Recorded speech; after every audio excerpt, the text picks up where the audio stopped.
This is the third part of Darren's backstory. Darren's legs still throbbed as he made his way up the levels of the Medical and Judiciary Center. He'd had a little bit of time to heal, but not enough, and his medical stores were very much depleted after the last few days. He still had some things, but he wanted to ration because he worried that worse things were going to be coming, and he needed to be ready for that. But Darren had dealt with pain before. He could deal with it now. He made his way up the levels to the level that he needed to get to, and as he went through the hallways, he could see char marks that a battle had happened here, marring the beautiful white walls. As he came around a corner, he could see Profithians lying dead on the ground, and it just felt so wrong that this was the Profithians' home, and to see them lying dead was just so unsettling. For Darren, he needed to stop all of this. He continued forward, and his breath caught as he passed a particular room and saw the stasis chamber completely destroyed. But he knew they weren't going to be able to use that anyway. There was no chance that they were going to control destiny at this point. That was long since gone. At this point, Darren needed to get everything and everyone that he could out of here and stop the prophecy from being fulfilled, if at all possible, which more and more Darren wasn't sure that was going to happen. He left the stasis chamber area and got to his office, where he pulled items and documents and tossed them all into his pocket universe. Before making his way back out, he could hear the sounds of fighting and raced to the nearest corridor between between floors. And he made his way up a few floors to where he could hear the fighting was happening, and walked out into the floor, and he could hear the fighting die down. He'd missed the fighting, but he could still hear the rebels talking.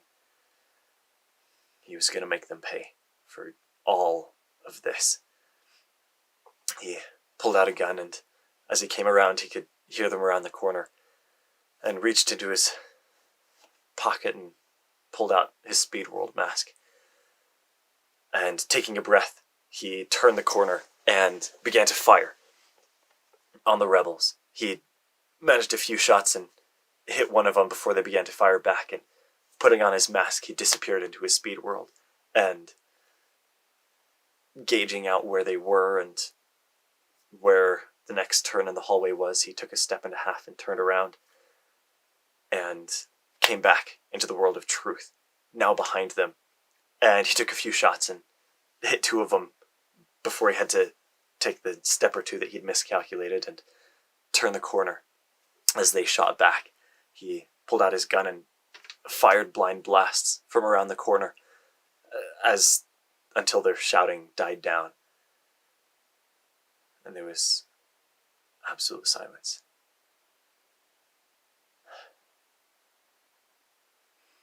He closed his eyes and put away his mask, but he kept his gun in his hand as he made his way out of the Medical and Judiciary Center and headed for the Comms Center.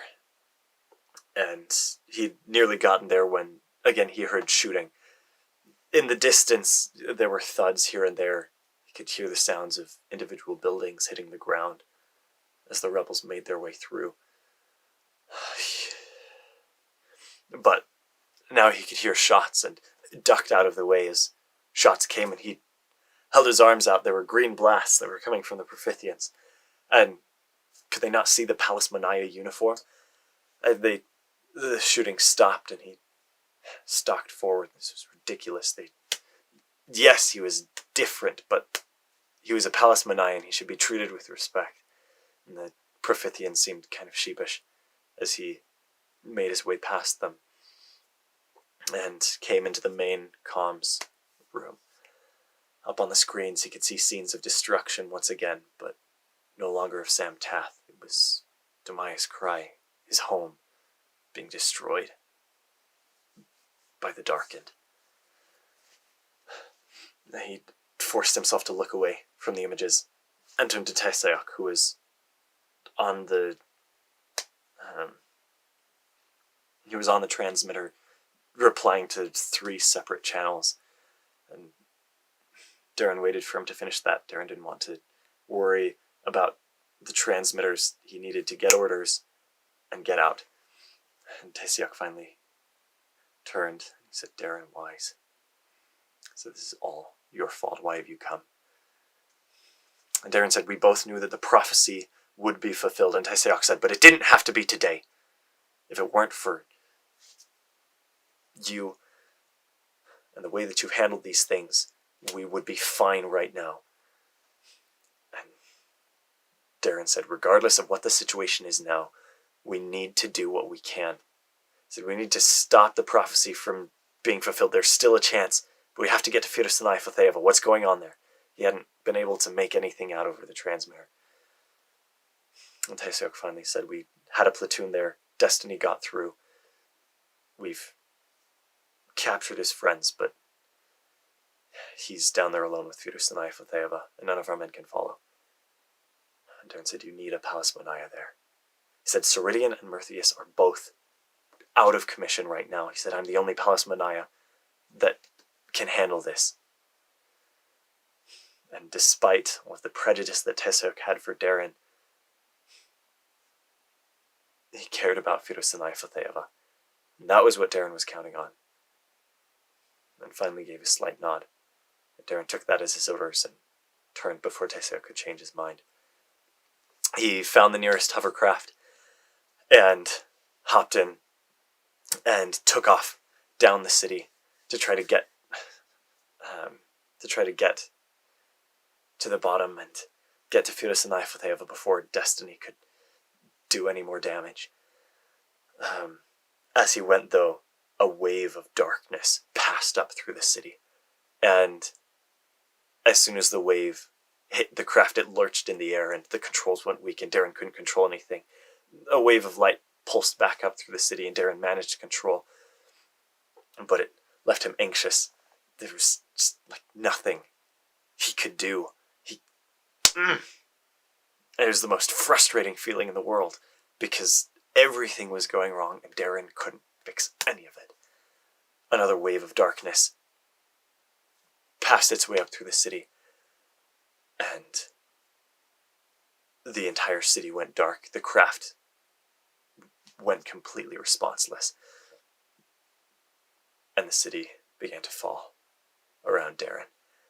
He pulled into his travel world, and he was still far up above the surface when he came through, though he fell much slower here than he did on the World of Truth. It gave him enough time to whip his mask out and put it over his face. He still landed hard on the ground when he landed, but braced himself and managed to pull up. His leg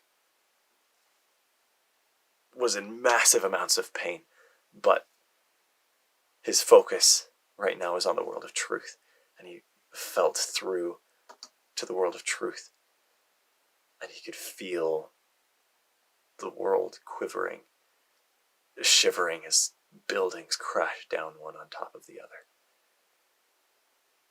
It was sickening. Finally, the world fell silent and still, and Darren traveled through to complete destruction.